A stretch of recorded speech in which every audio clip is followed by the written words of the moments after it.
Hi, this is Mr. Hutchings with Mr. Hutchings History. And this episode, I'm going to focus on AP World History, the modern course, and this lecture is going to support Unit 1.2, Developments in Dar Islam from 1200 to 1450. So I'm going to ask you if you can step into one city in the world around the year 1200, where would you go? Paris, Delhi, maybe Hangzhou in China? But many travelers of the age would have told you there was no place like Baghdad, here in the capital of the Abbasid Caliphate. Scholars from Africa, Asia, and Europe gathered in the House of Wisdom. They translated Greek philosophy into Arabic, advanced medicine and astronomy, and debated the mysteries of algebra. Outside, merchants packed markets with goods from the continents, while poets recited verses that would echo for centuries. This was the world of Dar al-Islam, the abode of Islam. Stretching from Spain in the west to India in the east, it was a world politically fragmented but culturally united, a golden thread running through the tapestry of 1200 to 1450. To understand Dar al-Islam in this period, we need to recall how Islam spread so widely.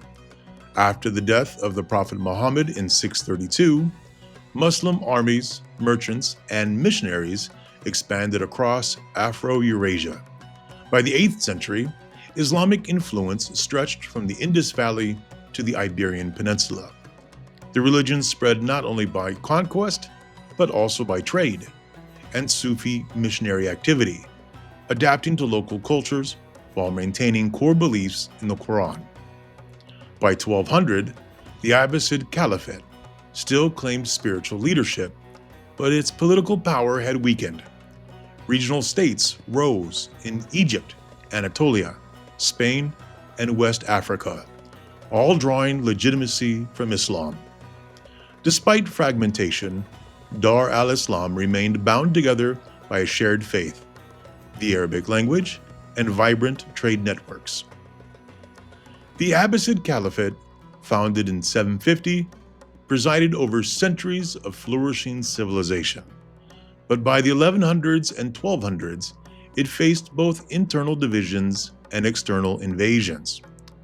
Mamluk Sultanate from 1250 to 1517, the Mamluks were enslaved soldiers of Turkic origin, purchased as children and trained in military and administrative skills. In 1250, they seized power in Egypt. Remarkably, former slaves now ruled one of the most powerful Islamic states. Cairo became a thriving hub of cotton, sugar, and Mediterranean trade. The Mamluks would even stop the Mongols in their tracks at the Battle of Ain Jalut in 1260, preserving Islamic rule in the Middle East. Seljuk Turks, nomadic warriors from Central Asia. The Seljuks conquered much of the Middle East. They reduced the Abbasid caliphs to figureheads and introduced the title Sultan. Their expansion into Anatolia weakened Byzantium and set the stage for the Crusades. Crusaders, European knights spurred by the Pope, launched campaigns to retake Jerusalem, which the Seljuks had restricted. The Crusades brought violent conflict, but also cultural exchange. Europeans carried back Arabic numerals, medical knowledge, and a taste for spices. Mongols. The final blow to Abbasid power came in 1258, when Mongol forces captured Baghdad and executed the caliph. Yet their westward advance was halted in Egypt by the Mamluks. Though politically fractured, Islam continued to unify the region. Caliphs, sultans, and emirs invoked religious legitimacy, while Islamic law, Sharia, offered a common framework of justice across vast distances. Dar Islam thrived on trade, sitting at the crossroads of Afro-Eurasia. Baghdad once stood as a commercial center linking India, Persia, and the Mediterranean, and Central Asia.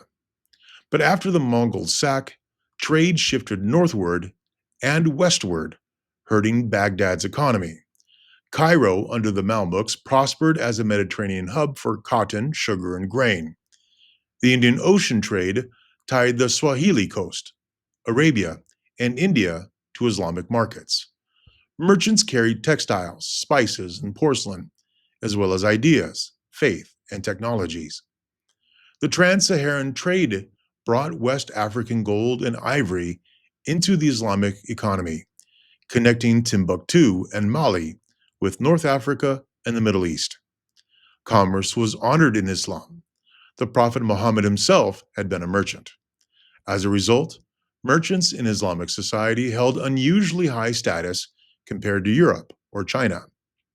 Paper money, bills of exchange, and credit systems were pioneered, facilitating long-distance trade. The Abbasid period and its successors oversaw one of the greatest flowerings of knowledge in world history. There was a translation movement. Greek, Persian, and Indian works were translated into Arabic.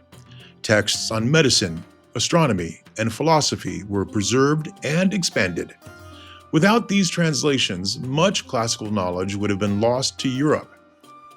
Mathematics, Muslim scholars refined Hindu-Arabic numerals, developed algebra, and advanced trigonometry. In science, Nasir al-Din al-Tusi built a great observatory, improving astronomical charts that would later influence Copernicus. In historiography, Ibn Khaldun, often called the father of sociology, analyzed how states rise and fall.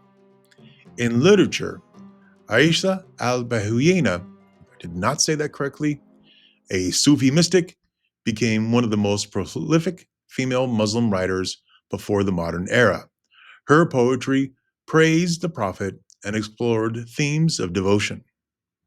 In papermaking, borrowed from China, papermaking spread through Dar al-Islam, fueling literacy, record-keeping, and scholarship.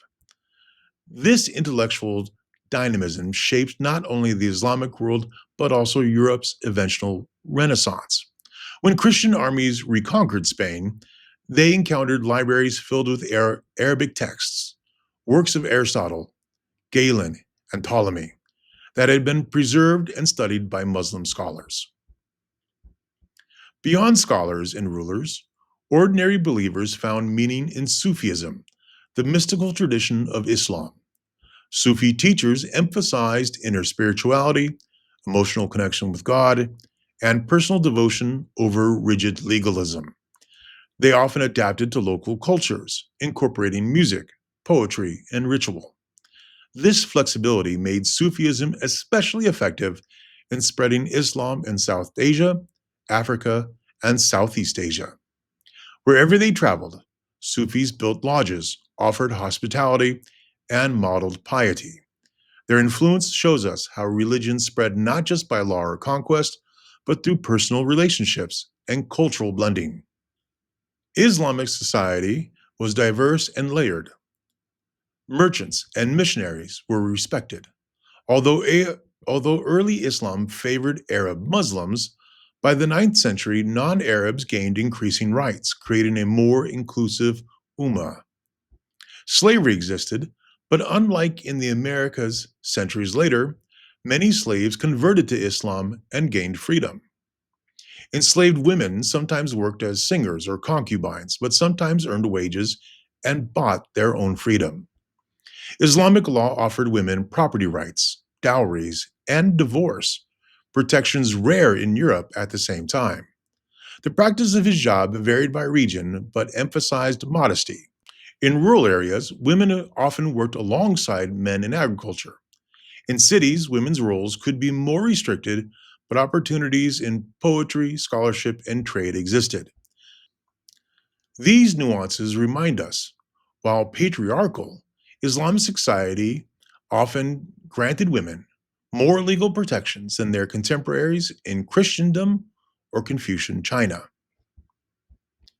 One of the jewels of Dar al-Islam was Al-Andalus, Islamic Spain.